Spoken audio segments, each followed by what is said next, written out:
Often, children's books are the first introduction they have to reading and learning.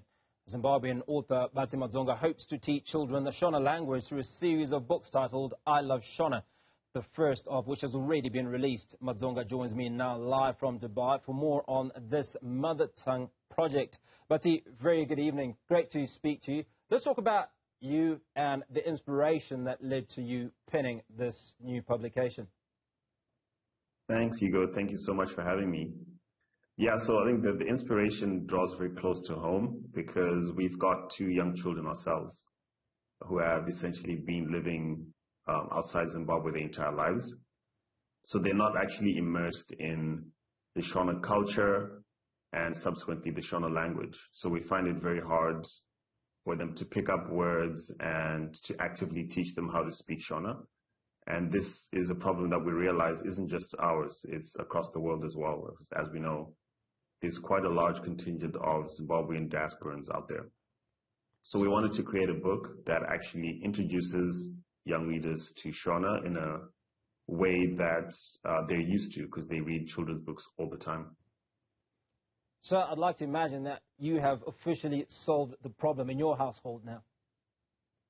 Yes, we have. So yeah, now reading for her at night is all about Shona. And the book at the end has a glossary of words that she can practice in her spare time as well. So it's pretty cool. It's helped us a lot. So Batsi, let's talk about the research that went into all of this, because obviously you're not an author, you're not an educator, you're a parent who was concerned about equipping your children with a particular skill set, if you will. Now, just how much work went into that process of coming up with this first publication? That's actually, I'm glad you asked, because I've wanted to do a book for a long time, but because of the barriers to entry when it comes to creating a children's book are usually the drawings that are in the book, right? And recently, with the advent of generative AI, we're actually able now to create really high-quality images using machine learning and AI online. So all you do is type in a prompt. I want a beautiful young black woman or girl that has black curly hair that is laughing, and it will generate an image for you online.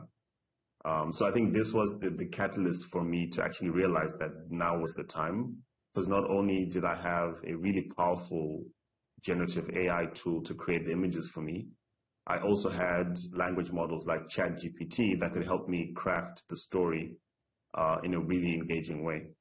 So I would say technology was the enabler. Fantastic. Let's talk about the response from Zimbabweans in the diaspora, and obviously, I'd imagine some at home as well. The response has been incredible. I think it underpins what I actually thought was we're not the only ones with this problem. We've had a lot of people reaching out, mostly on two fronts. So people love the mission that we're trying to educate and help kids around the world discover Shona, and together with that, the culture that surrounds Shona. But the other part is there are a lot of budding authors around the world that had the same barrier to entry that I had. People have always wanted to write books or create children's books. I've had a lot of people reach out to me in that regard. So I'm actually hosting a live stream on the 28th of April on LinkedIn Live to actually show people the process I went through to creating the book and publishing it, so they can actually do it themselves as well. Well, that's great to hear. My next question is, where do people find this book, and what are the costs?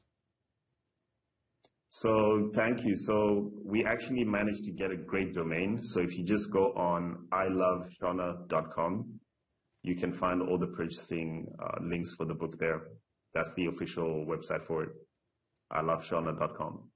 Now, what advice do you have for parents, Zimbabwean parents, or any other parents for that matter, that are living in the diaspora, but obviously have this need to and this desire to teach their children their own local languages?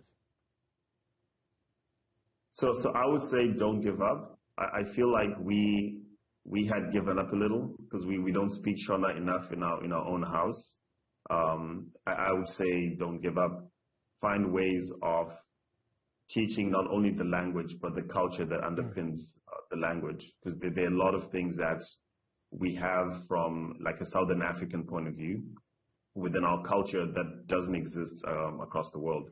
So just the hospitality, the way you greet people and your elders, the way you carry yourself, it all stems through and shows through the language. So I think it's really important that our kids start to learn so that Shona actually doesn't become a dead language overseas, but that our kids grow up knowing where they're from and how to speak to the people from the countries where they're from. And finally, Batsi, future projects, what can we look forward to?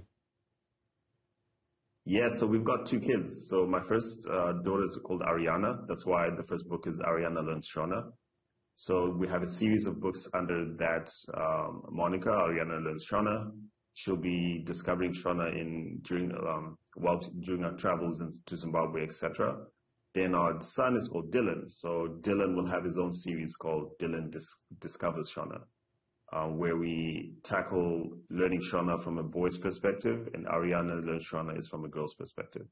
So we can look forward to those 2 titles over the next few months. Batsi Madzonga, appreciate your time and certainly look forward to those titles.